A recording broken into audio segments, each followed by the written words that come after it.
in Bangladesh, there is around 30% reserved seat for the children and grandchildren of the freedom fighters who fought on 1971, the Liberation War of Bangladesh. Hello, everybody, and welcome to the Unpopular Opinion edition of today. As the people of Bangladesh took to the street in July in demand for change in the governance system in Bangladesh, which was heavily undertaken by the students' community, we have with us today Mr. Mahan Prince, who is going to be discussing this topic. He is a lecturer at the German University in Bangladesh.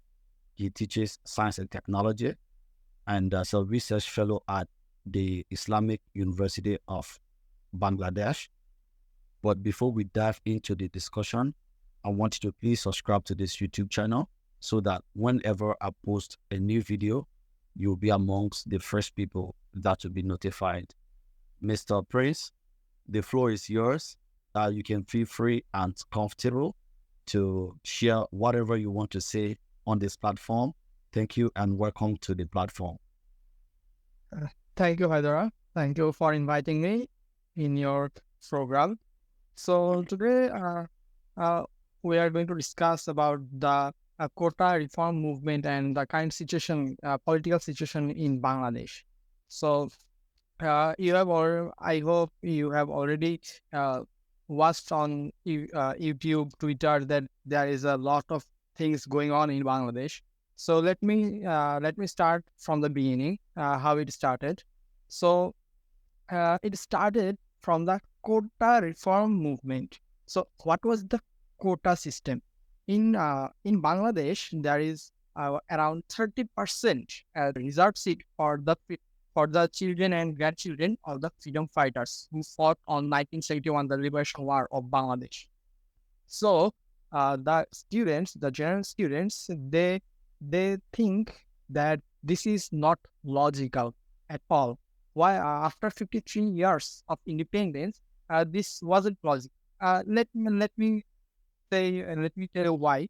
Because in 1971, Bangladesh got independence from Pakistan, and in 1902, 30% quota was reserved for the freedom fighters, and it was for the freedom fighters.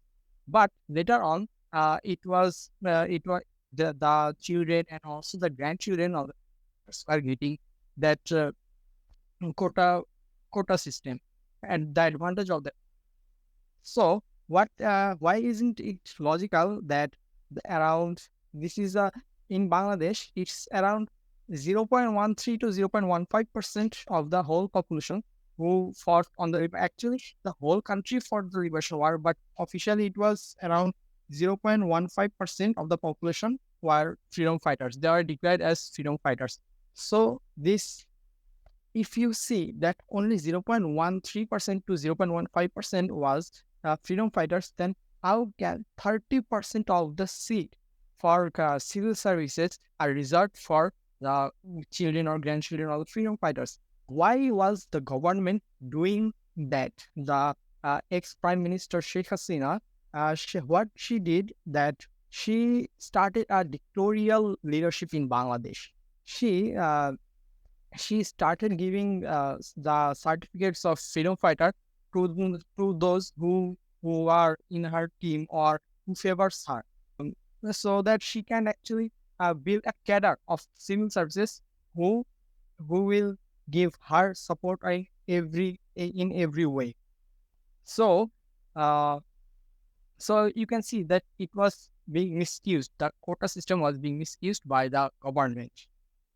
If I can give you the total reservation, it was 30% seat was reserved for the freedom fighters and 10% for the women, 10% for the district and 5% for ethnic minorities and 1% for people with disabilities. So it was 56% of quota for quota, and only the rest was for general students.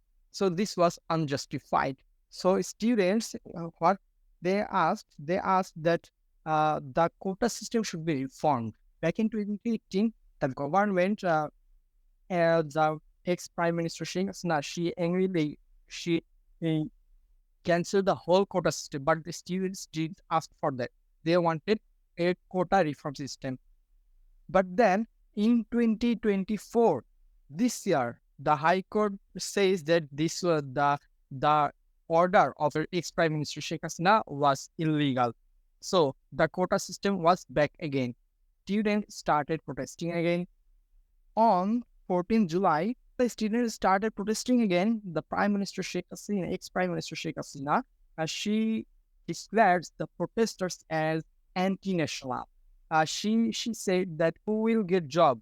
Uh, the the children or grandchildren of the freedom fighters, or the children or grandchildren of the Razakars. I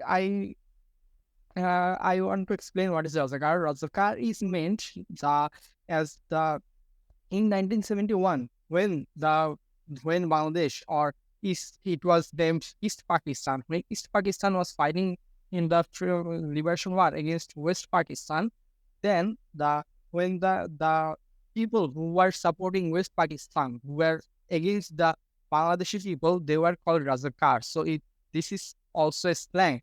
So when the ex-prime minister called the protesters as Razakars, they got furious and they started uh, giving slogans, 1, 2, 3, 4, who are we, who are we, Razakar, Razakar, who said, extricate, extricate. So this was then it was on 14th July. And on the next day, 15th July, General Secretary of Bangladesh of Awami League, he declared that the student wing of Awami League, Bangladesh Chhatra League, they can respond to the students. They can respond to the protesters. So after this declaration from the Secretary of Awami League, the student league, Bangladesh Chhatra League, started attacking the protesters, and on the 16th July, 6 of the protesters got killed. And on 17th July, all the universities, all the halls were vacated. Then on 18th July, it a new turn.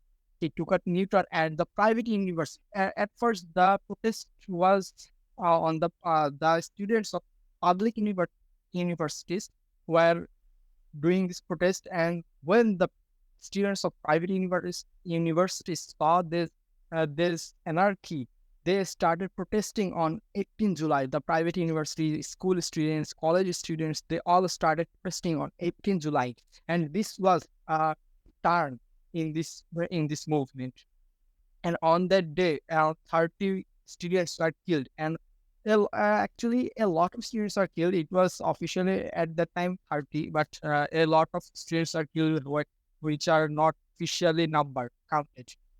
And on 18th July, and on the same day, the internet was totally shut down.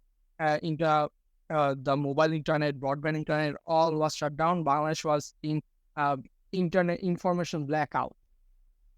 So actually, by doing this, the government, they were trying to they were arresting a lot of students. They were firing on students. The police were firing students. Even the police entered university campuses, and they started firing tear gas, rubber bullets, and even from helicopters, even from choppers, the police were firing on the general students who don't have anything, just some stick or stone like that. And the police were firing from helicopters. They were shooting the general students. So the situation was like this. On 21st July, the early division reduces the quota to 7%, from 56% to 7%. But and the government then said that okay, your demand is fulfilled, so now you can stop the protest. But the students just stopped the protest at that time because because a lot of bloodshed has happened. A lot of students are killed. Hundreds of students are killed at that time. You can see a lot of footages, videos of police firing on unarmed students, general students. So the students just stopped at that time. So they started. So they said that they will continue the movement, and they had 9 points. Let me say the first demand was ex-Prime Minister Sheikh Hasina should publicly apologize and take responsibility for the deaths of students during the protest. The second demand was Home Minister Asaduzzaman Khan and Road Transport and Bridge Minister Obaidul Kader, who is also the General Secretary of Army League, should resign from their cabinet positions and party roles for their alleged roles using law enforcement and Chachalik to carry out violence against the protesters. The third demand was deputy inspectors general of police, police commissioners, and superintendents of police in the areas where students' casualties occurred must be dismissed from their posts. Fourth demand was the VCs, vice chancellors, and proctors of Dhaka University, Jahangirnagar University, and Rajshahi University must resign due to their inadequate response to the violence against students. The fifth demand was there should be a nationwide ban on Chapter League's student wing in all education institutions in Bangladesh. The sixth demand was policemen, law enforcement officers, army or officials, any individual involved in attacks should be arrested and held accountable according to the laws. Their seventh demand was financial compensation should be provided on students who were killed or injured during the protest. Their eighth demand was all educational institutions, student residential halls should be reopened immediately. And the final demand was law enforcement officers, including armed forces and other security personnel, should be withdrawn from all educational institutions to ensure a peaceful environment. So this was the 9 point demand, but the government, Prime Minister Sheikh Hasina, she didn't hear this at all, and what she did that she was applying force against the students again and again. On the day she was inviting the students for a sitting so that they can discuss. But at the night, what she was doing, she was raiding different areas of the Desh, on the streets, even on the day. When you walk on the street, the police check your mobiles, they check your Facebook and other any kind of picture or video they can find that which is relevant to the movement. If they find anything at all about in your phone about the movement, they will arrest you. And so the this was not the students didn't take this very good way. So the protest was going on, and when the government uh, bloodshed a lot, then the students from this 9 point, the students come to 1 point. They wanted the ex-Prime Minister Sheikh Hasina to resign, but she wasn't. That the ex-Prime Minister gave curfew, but the students broke the curfew and they marched towards Dhaka. They then after going to Dhaka, they were marching towards the Ganabhavan, the residential building where the ex-prime minister were living. So our chief of army staff and navy and the air force, they asked prime minister to resign from her position, and even at that time she wasn't ready to resign. She asked them to apply more force. Already thousands of students were killed in these days, in the last 5 days. But even then, the prime minister wasn't ready to resign. She asked the forces to show more, give more violence, shoot the students. So when the armies, the chief of army staff, and the navy and air force didn't accept that, they said that we won't shoot on our people, then she had to resign, and then she fled to India, and thus the movement, in, and thus the what I can see, the autocracy of the last government, the Awami League, the ruling of Awami League was did that. I'd like to ask you one question. Uh, After the student protested, the prime minister resigned and she flew to India. Has the student protest still been able to lead to successful results as the student wanted? Is after the ex-prime minister fled to India, there was a government formed, an interim government. An interim government was formed, and in that interim government, uh, renowned Nobel laureate Professor Dr. Yunus is the chief advisor, and there are some students, general students who participated, and in all sectors, the renowned faces who are not biased, that they all they on interim government. Ex Prime Minister Sheikh Hasina appointed all her favorite persons in every sectors in this country. So they are now trying to remove them and solve the issues so that they can help democratic system uh, is to make a environment for a fair election so that the democracy can establish again.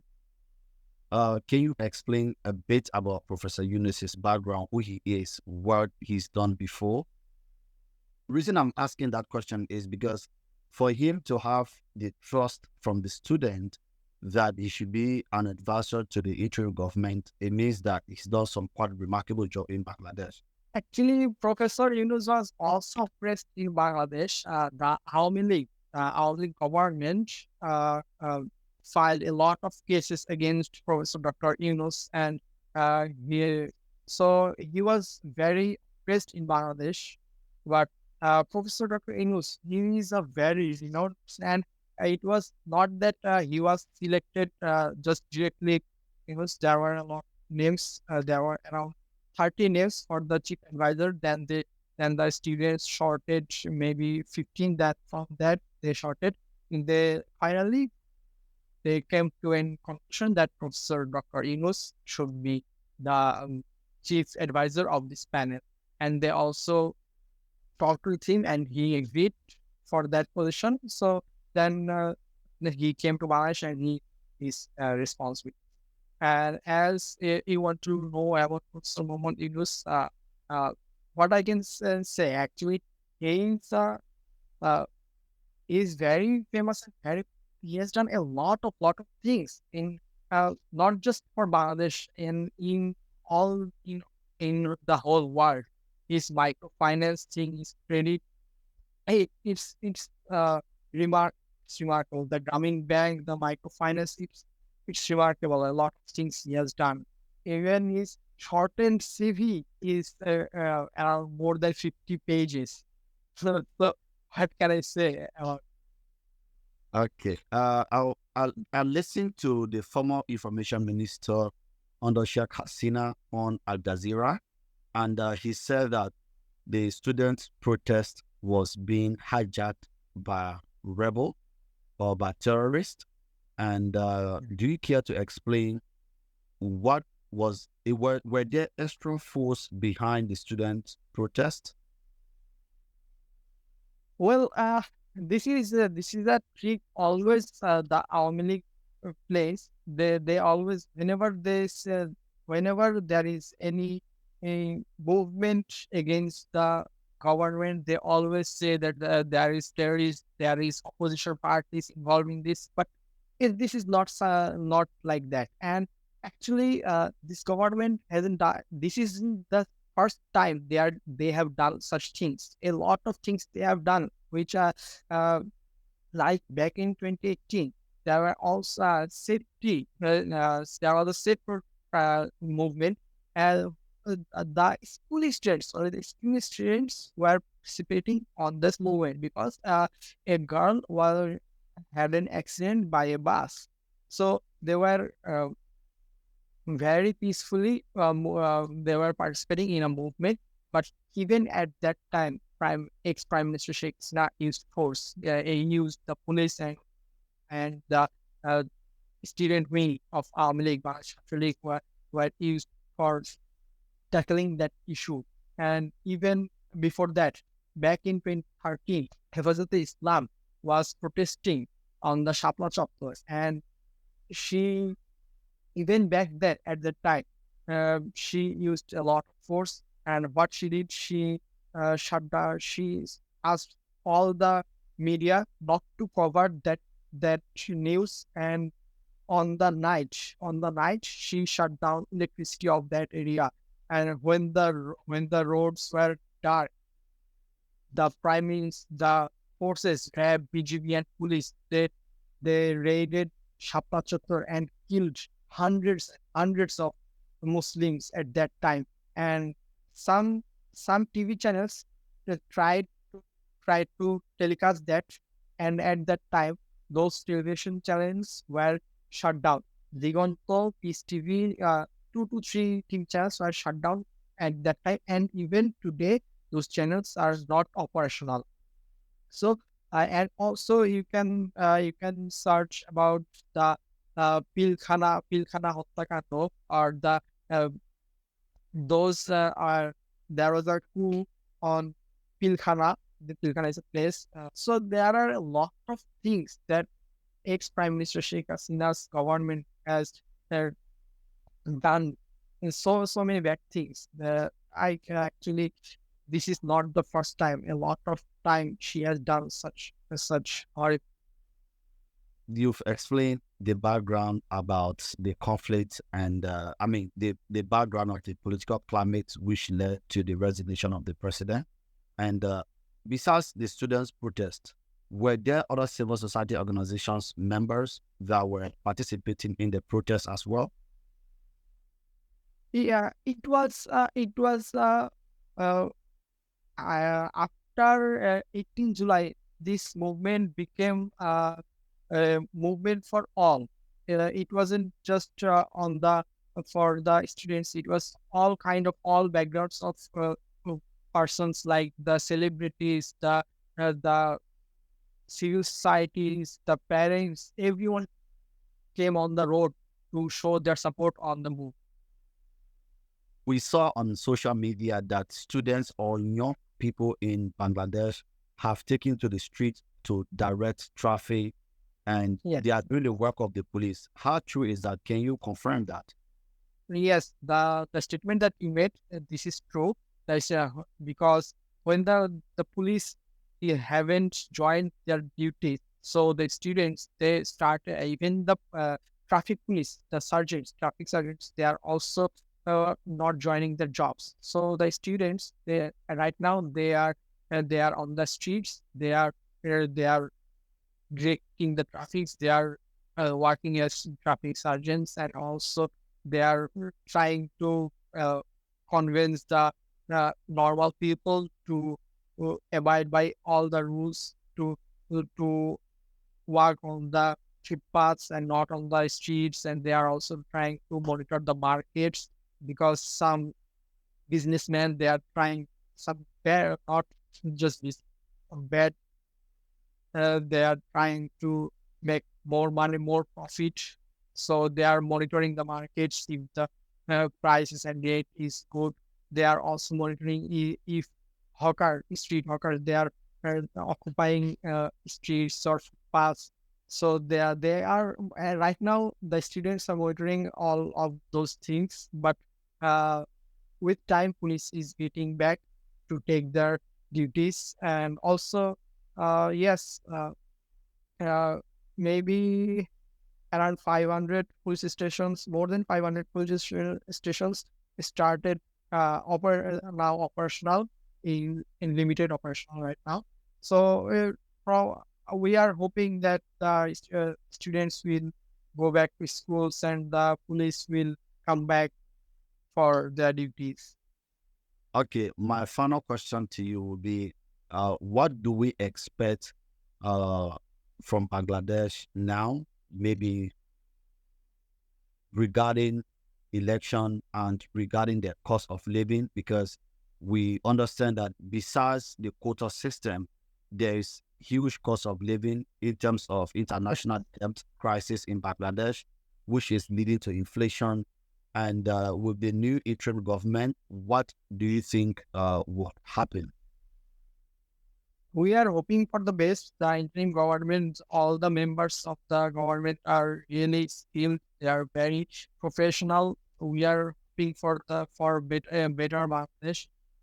Even the prices of goods have been is now decreasing. It is like the Hilsha fish. Hilsha fish. It was the price around more than 2,000 Bangladeshi taka and 200, 2,100 or 2,200. Now they are like 1,600, and we are hoping it will be around 1,200. So the price of commodities is now reducing, and we are hoping um, the inflation will be decreased, and the people will much better position in the next 2 to 3 years. But the government, interim government, just taken their responsibilities. It will take time. It will take time. It won't happen in just this 1 day or 2 day. It will take time. But we are hoping for a better uh, Bangladesh 2.0. What we are saying that should well as we are observing this as the second liberation war. Bangladesh. We are thinking of reforming Bangladesh. We are thinking of rebuilding verse. Bangladesh 2.0 is about reform in Bangladesh in terms of economic reform and infrastructural reform. So, what do you think? I mean, do you care to share light on how the government can achieve that? I think it was one of the demands from the protest, right? Yes. What from by reform we are saying that make the changes we want to see in policy, culture, business, and technology. Reform in all those sectors.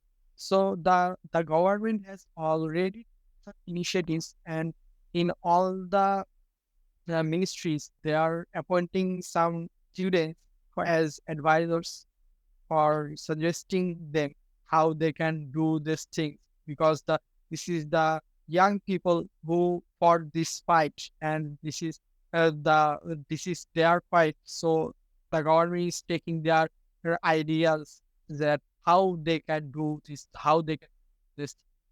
There are a lot of things to reform, like the digital. I can say that digital cyber security act, or this was that we couldn't share anything against the government on any social media. So these things should be removed. A lot, there are a lot of things that we need. Again, the mobile internet, mobile internet. There is a validity. Like I have purchased uh, 10 GB of data, but it is only for 7 days. So the uh, advisor today, he said that Nahid, he said that the mobile internet shouldn't have expiry date. I said this is about technology. The before what I said it was about policy. So the interim government they are taking steps. They are taking steps to reform the policy that serve business and technology. I believe that we should be coming to an end now because we miss out sometimes, and I don't want to hold you longer here. So, is there anything that you like for us to talk about that we did not talk about in the discussion? Maybe you can share light on that, and then we can call it a day. What I would like to focus on that after the ex-Prime Minister Sheikh Hasina fled to India, the situation is getting better, but there are a lot of challenges that we are facing now. So what I said that using the freedom fighter quota system, the Prime Minister was appointing our favorite persons in services, in civil service. So when she fled, those persons Now they are trying to create riot in every sector. Like the police, if you can see, the police hasn't come to the police stations. They are in the and they are not doing their work. Even today, they are they are given ultimatum of from till Thursday, I guess. Till Thursday, if they don't come back to work, so then they will be removed from their services. And on all sectors, even the the whole government is actually shattered. The last government has appointed so many parcels of their favorite. So it's very tough right now. It's a very challenging situation. And another challenging situation is that uh, the minorities, a false news is being spreaded that in Bangladesh you can watch on Twitter that in Bangladesh the Hindus, the minorities are being slaughtered, they are being killed.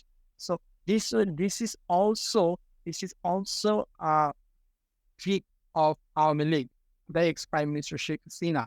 So what she is trying to do that our neighbor is India, which is the majority of people are Hindu there. So what she is trying to do, the her team members, her party members who are still in Bangladesh, they are trying to create so many fake news about slaughtering of Hindus so that India can intervene here in Bangladesh. Actually, yes, one or incident happening has happened, but it the news they're spreading like the one of the cricketer Mashrafi bin Mortuza. He is also a member of parliament from the Awami League, but his house was on set on fire. But the Indian media is spreading that as the Hindu cricket player Little Dash house, and a lot of things like a Chinese restaurant was set on fire, and the Indian media, mainstream media, they are telecasting that as a Hindu temple. So there are a lot of fake news right now is spreading. So we have to. This is a very challenging. Like even yesterday and today, some protests have shown in Shahbag. Like for the Hindus, they are not feeling safe like that. But what we found that the protesters, when we asked, where are you from? What is your village? What is your police station? They couldn't answer that because they were these were fake.